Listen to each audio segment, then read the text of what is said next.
বাংলাদেশে একটা বড় বিভাজনের পথ তৈরি করার চেষ্টা চলছে।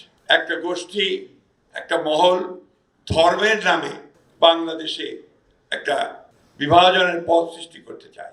আমরা বাংলাদেশে অবশ্যই ধর্মভীরু মানুষ, বাংলাদেশের মানুষ অবশ্যই ধর্মকে এখানে সবাই আমরা মেনে চলি, কিন্তু ধর্মকে দিয়ে রাষ্ট্রকে বিভাজন করা বা সমাজকে বিভাজন করা এটাতে আমরা বিশ্বাস করি না।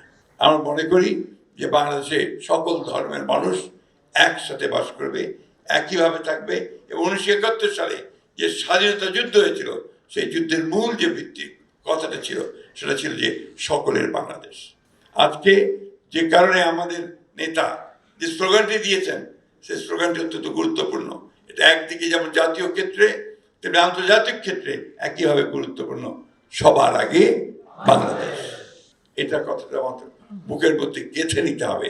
আমাদের এই বিষয়টাকে নিয়েই সামনের দিকে এগিয়ে যেতে হবে। আমি বক্তব্য দীর্ঘ করবো না।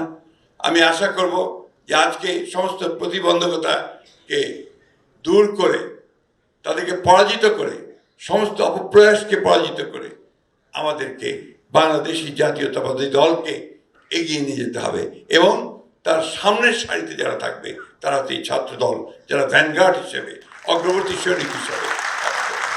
আমি এই কথা বলে বিএনপির যে কর্মপরিকল্পনা, আজকে যেটা দেশ গড়ার পরিকল্পনা শীর্ষক যে কর্মসূচি, সেই কর্মসূচির শুভ উদ্বোধন ঘোষণা করছি এবং আশা করছি যে আমাদের ভারপ্রাপ্ত চেয়ারম্যান মহোদয় তিনি বিকেলে বোধহয় এখানে প্রধান অতিথি হিসেবে তার বক্তব্য রাখবেন। আমার একটা অনুরোধ থাকবে আমাদের ছাত্র নেতাদের কাছে যে তোমরা জিনিসগুলো উপলব্ধি করার চেষ্টা করো, একেবারে হৃদয়ে ধারণ করবে। এটা যদি না করতে পারে, শুনে গেলে আর চলে গেলে গিয়ে এটাকে তোমার এলাকাতে বা মানুষের মধ্যে যদি তুমি এটাকে ডেসিমিনেট না করতে পারো তাহলে এটা কোনো কাজে দেবে না।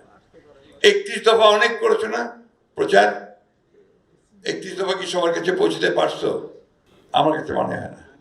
কারণ আমি এই এলাকায় যাই, গ্রামে যাই, আমি দেখি যে সেইভাবে কিন্তু আমাদের 31 দফা সেভাবে পৌঁছতে পারেনি। কিন্তু এটা যেভাবে আছে, এটা যদি সেইভাবে তোমরা নিয়ে যেতে পারো তাহলে এটা মানুষের কাছে পৌঁছবে, মানুষ তোমাদের দিকে আকৃষ্ট হবে। এখানে অনেকগুলো বিষয় আছে, এটা আলোচনা হবে এখানে। তার মধ্যে একটা আছে তোমার ফিমেল কার্ড, না ফ্যামিলি কার্ড। এই ফ্যামিলি কার্ড বিষয়টা মহিলাদের কাছে কিন্তু অত্যন্ত আকর্ষণীয় বিষয়। কারণ এই ফ্যামিলি কার্ডে যে মহিলা তিনি একটা কার্ড পাবেন, যে কার্ডটা দিয়ে তিনি তার দৈনন্দিন যে সমস্যা সেগুলোর ভিতরে অনেক সুযোগ সৃষ্টি করতে পারবেন। কৃষকদের জন্য আছে ফার্মার্স কার্ড, এটার কথা আছে এখানে।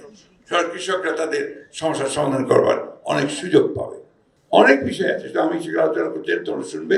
শুধু একটা কথা আমি তোমাদেরকে অনুরোধ করব, ছাত্র দলকে শিক্ষা প্রতিষ্ঠানগুলোতে তোমাদের কমিটি বলো বা পদচারণা বলো বা কাজ বলো, সেটাকে সবচেয়ে বেশি বাড়াতে হবে। শিক্ষা প্রতিষ্ঠানে কিন্তু তোমাদের যথেষ্ট একটা অভাব পরিলক্ষিত হয়, যে কারণে আমরা বিগত নির্বাচনগুলোতে খুব ভালো করতে পারিনি। এই জায়গায় তোমাদেরকে আরো বেশি করে আসতে হবে। আবার সকলকে ধন্যবাদ জানিয়ে আমি এই কর্মশালার শুভ উদ্বোধন ঘোষণা করছি।